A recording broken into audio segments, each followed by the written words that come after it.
জ্যোৎস্নার বাপে ওরে জোর কইরা শহরে লয়ে গেছে। তালুকদার বংশের জিলানির সাথে জ্যোৎস্নারে বিয়া দিয়া দিব 14 ফেব্রুয়ারি। হাতে আর মাত্র 2 দিন সময় আছে। তো জ্যোৎস্নারে আমি উদ্ধার করে যদি না আনতে পারি, জ্যোৎস্না বলে বন্ধু বিষ খাইব। জ্যোৎস্না না বাঁচলে বন্ধু আমিও বাঁচতাম না বন্ধু। বন্ধু তুই আমার সাথে থাকতে হবে বন্ধু। বন্ধু টেনশন করিস না, আমি তো আছি। আমি থাকতে তোর কোনো বিপদ হতে দেব না। বন্ধু তুই আমার মাফ করে দিস। এই নিয়ে 25 লাখ টাকার চেক। এত টাকা কিসের জন্য? আগামী 14 ফেব্রুয়ারি আমি জ্যোৎস্নারে বিয়ে করব।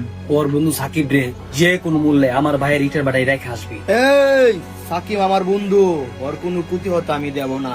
দরকার হলে আরো 25 লাখ দিব। 25 লাখ টাকা কিন্তু সময় মতো দিয়ে দিবা, আর নয়তো আমার বন্ধু কিন্তু মানুষ না, মিসাইল।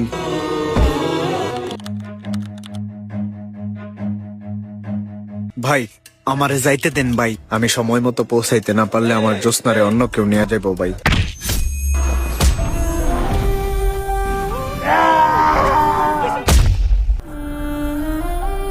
কিরে তোর লাগে কি দুনিয়াতে আর মায়া ছিল না?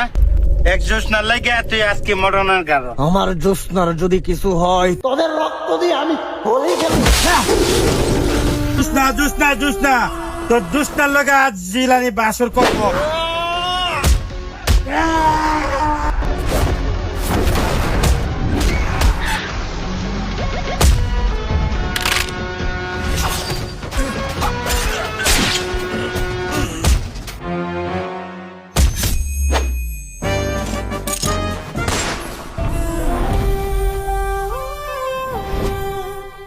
সাকিব জ্যোৎস্নার বাড়িতে পৌঁছে যাই ঠিকই, কিন্তু 3 দিন পর। 3 দিন সাকিব নিখোঁজ থাকায় জ্যোৎস্না বিষ পান করে দুনিয়া ছেড়ে চলে যায়।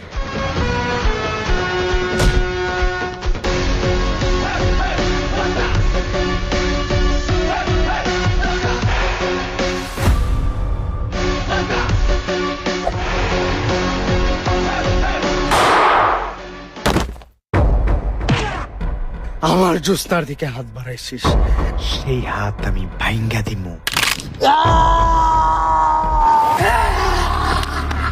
জ্যোৎস্না আমি একটাও বাঁচতে দেই নাই জ্যোৎস্না।